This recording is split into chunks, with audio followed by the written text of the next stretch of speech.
Epilogue. A blast of cold wind battered Caitlin's midnight black hair as she trudged across the catastrophically torn earth. The evening was swiftly approaching like the day Earth changed in shape. The wreckage of a large city loomed overhead, a symbol of strength and prosperity, though badly severed from the reality she once knew. Though Earth had experienced the worst of all things naturally chaotic and deathly, Caitlin saw the worst damage she had seen from cities across the continent here. Caitlin's antics were in a survive and strive state.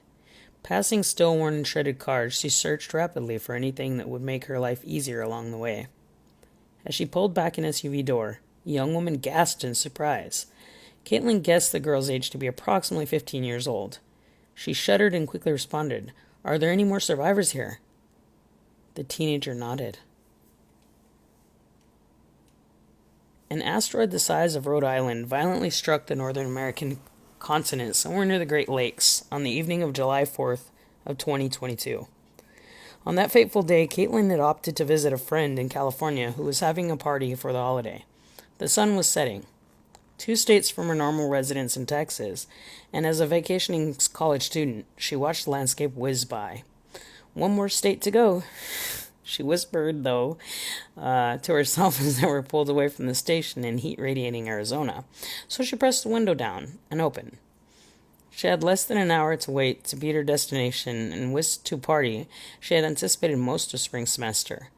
First, the sky lit up like an atom bomb had struck, yet not a cloud in sight would be a challenge for the ruby color that followed.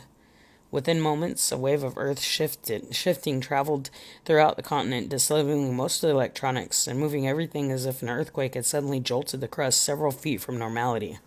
Screams from almost everyone within the outer vicinity of the damage were heard throughout miles of distance from the impact. The asteroid affected everyone the same. Then another came moments after the first, another, and when the rocks stopped falling, Earth had been almost annihilated. As her hands came through a layer of dirt and debris, Caitlin coughed the bitter decay from her lungs. Her eyes darted around, only to find herself displaced. The train she had been in was flung like a model across the landscape and laid on a distant horizon. Everyone she had been in casual discussion with, just moments before taking a moment for herself, had vanished. Lifeless and wounded bodies were now littered as far as her eye could see.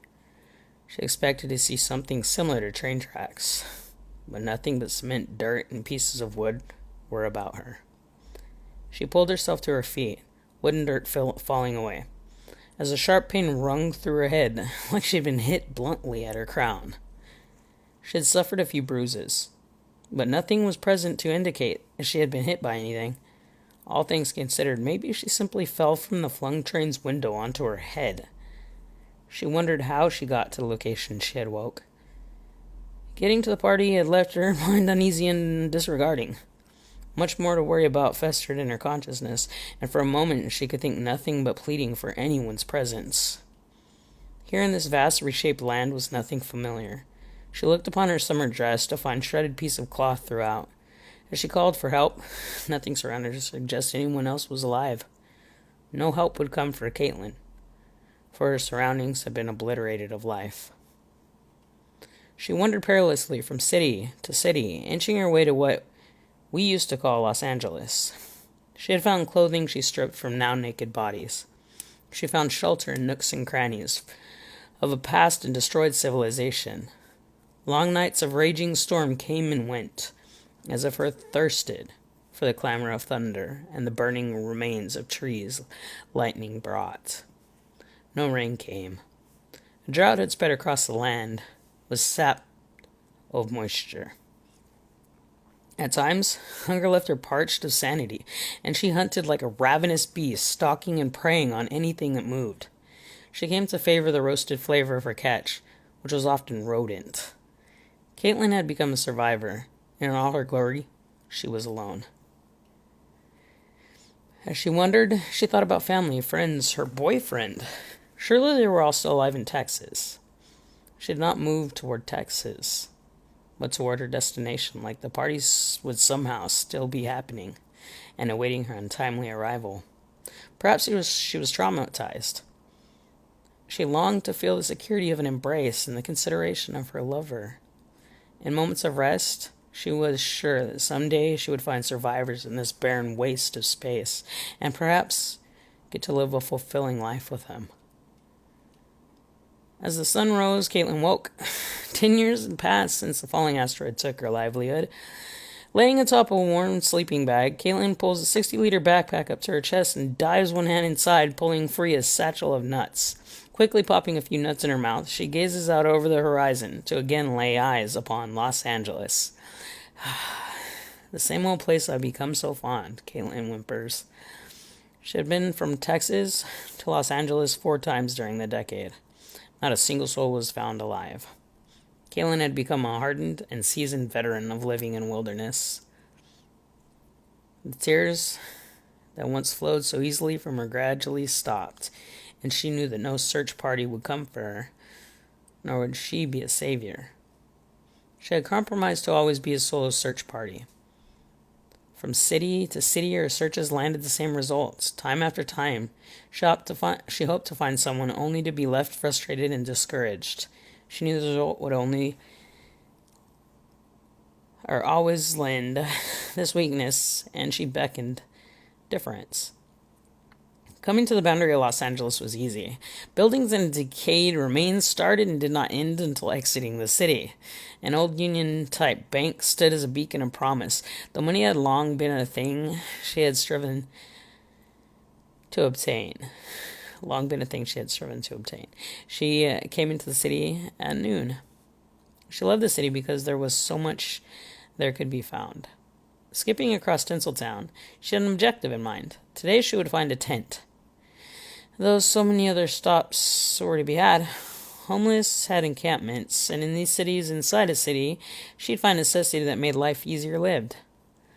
As Caitlin began rummaging through piles of debris and quickly yanked out a tent she stuffed into her backpack, she abruptly came to a stop. Still, she turned her head to one side, assuring herself she had heard something in the direction she stared. Nothing moved. Perhaps all the world had been lost in this major event. She'd never find anyone alive, let alone the idea a man would come into her life. Sitting on the mound, she gazed her reflection on a broken skyscraper window. A storm was moving in, and the sun had descended more than she had expected, for adventure and searching had taken a considerable amount of time. A gust of wind broke her concentration. Now would be a great time to find shelter. But where? She began moving along a roadway toward the other side of the city and away from the storm. As she came to a stop near an SUV, she noticed that the SUV seemed to be barely touched as contrasted to the other scratched and beaten vehicles or cars she had come across along the way. Pulling back a door, she gasped and laid eyes upon a girl. The girl shifted from sleep to see Caitlin choking. "Are there more survivors here?" The girl nodded in apologetic agreement. "Yes, sorry, I just needed to get away from them a little while. I must have fallen asleep while I was crying," the child offered. "What's your name?" Caitlin questioned. "Marie. You?" "I'm Caitlin." "Come on, I'll show you where they are." Caitlin's eyes filled with tears as the girl walked toward a fallen building, close to that which she had yearned for. She tugged the thoughts of finding the search relinquishing its grip on her. She knew there were people alive, and for this moment she realized it would be for the better. "My dad was nagging at me to find something to make fire with. I think it's more of a man's job to find firewood, but he insisted that life here would change our way of life, and I needed to consider living without him. I don't know why he would say that," Marie shares. "And your mother?" Caitlin questions. "My mother died in the strike of the asteroids." Caitlin's grim expression outweighs. "I'm sorry to hear that. I was only a baby then, so I don't remember her. My father has raised me." Come to a large, fallen skyscraper, Marie points toward the building. "They're over there, just a little further." A man with full red beard, muscly and fit, came into view. Caitlin took notice of his frustrated expression with a sort of fondness that reminded her of all the night's pressed concern for the companionship of people. She wondered for a moment whether this would be a kind of interaction she wanted, or she would fear them.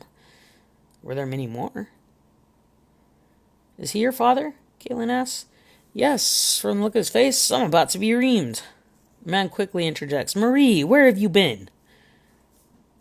Who have you brought here? Marie whispers to Caitlin, Told you. Marie's father came close. I was so worried about you. Please don't run off like that again, Marie. We have a lot to do before the storm arrives. Marie passed him toward the shelter of the fallen building. Yes, father. The man turned to Caitlin with a relieved smile. Hello, I'm Kyler. I'm Marie's father. We had found this shelter yesterday. I had no idea there were other survivors here. Would you like to walk with me to get wood? Caitlin's composure solidified, for she had never felt an attraction as strong to anyone as she did this man. There were not others. His sides towered over her, and for a moment an overwhelming sense of safeness overcame her. Perhaps it was just her glee at such a meeting, or maybe it could be something more. She considered this man trustworthy and yearned to know more. Yes, Caitlin agreed. Kyler offered Caitlin a bottle of water as make their way to the rubble of the city. My daughter was supposed to gather wood this morning, bright and early, but an argument of epic childhood proportions sent her crying and fleeing. She's a good kid, don't get me wrong. Without her mother, I struggled keeping her attention. She becomes so emotional that I can't relay these important lessons. She told me she lost her mother at the start of this. I don't really know what I can offer you in way of assisting. I'd been out here for about a decade by myself. I know little about this world, mostly knowledge from Texas to California. I've been as far as the beach to know I'm here. I can't tell you how glad I am to be in your company. Kyler interrupts. So what's your story? How'd you come to this place? Have you found anyone else in your travels? You're the first. Caitlin hesitates. I'm guessing the asteroid killed majority of the population of this god-awful planet. Caitlin cringes. Hey, I didn't mean to say it that way. It's just that it's truthful. He quickly responded. Picking up pieces of wood from the rubble, his hands eased a stack from her arms. At the contact of his hand, Caitlin shudders with an electric that seemed to pulse through her. I'll carry these. My daughter brought an excellent point to my attention. She had me consider that she's female today. I guess my manners were on the outs. She was getting pretty tired of my antics. She's my little lady. I should be more considerate. We better be getting back, he demands, pointing toward a large storm front approaching. Caitlin's demeanor had shifted from hard and rough to a more subtly feminine role. She knew then that he would be her friend, companion, and lover. However, the notion seemed silly. She wanted not for anything less and flirted with the idea that someday would find a comfortable place to settle. Maria had been cleaning a space in the innermost area of the fallen building as Kyler and Caitlin entered. The building seemed sturdy, so Caitlin settled in the space with ease. Caitlin offers, Marie, would you like some help? Marie rejects. No, this is my chore. Daddy always has little things for me to do, so I don't get bored and I stay active. All right, Dad, it's a poor man's way out of the world to forget responsibility. Kyler nods. I found the wood for tonight's warmth. Let's make Caitlin feel welcome. There's no need, I'm comfortable. Caitlin takes some of the firewood and begins arranging the planks in a concentric circle. Kyler, making himself busy about the other side of the room, cannot help but notice Caitlin's beauty. There had been a moment she became vulnerable to his touch, and he had taken note. The wastelands had not made her a dark, sinister type of woman. She reminded him of his wife. Her hair, her skin, her simple movements. How long ago she had gone. He saw her as an equal, someone who made friends with his daughter almost immediately. He knew not when to make his move, but he felt it much too soon. Marie and Caitlin had come to a rest at some point after Kyler had lit the fire for the longest stormy night. As they sat surrounding the fire, Marie laid herself upon Caitlin's sleeping bag to fall fast asleep. Kyler and Caitlin were sharing flirtatious gestures when a crack of thunder interrupted them. Wow, that was a big one. They seemed to be getting stronger. I don't know if that's the atmospheric pressure or the plain old tension of changing climates, Kyler says. The worst storm I'd ever seen was outside of Amarillo. The thunder rolled for 2 days, while the gusts tore to shreds the small city surrounding me. Luckily, during the Cold War, people across the states made or put in basements. I took my leave of all this and slept it off, Caitlin boasts. Kyler grins with a chuckle as guttural enjoyment. He was happy to be talking to someone near his own age and getting a bit of reprieve from full-time fathering. This night, her skin gleamed with heat, and he imagined her flesh against his. He had been lonely for far too long in the state of heated debate. He reached out and placed his hand on hers. He felt protective of her. They had spent considerable time wandering the wilderness in Northern California when Kyler first kissed her. Kyler had wrapped her in furs and old lace and he had hunted and found in his travels. They shared many nights of silence and sexual heat. They craved each other. Like animals in heat, they scurried about the landscape, never to be interrupted in their affairs, irrespectful of the teen they had nurtured into a fine adult. In this love came love itself. They loved each other, and in doing so brought Caitlin one child. Caitlin had found her unlikely companion, and he his lover in a fate that would have killed most people, but somehow in this unlikely meeting, they elevated each other to another world, a world that in time would flourish.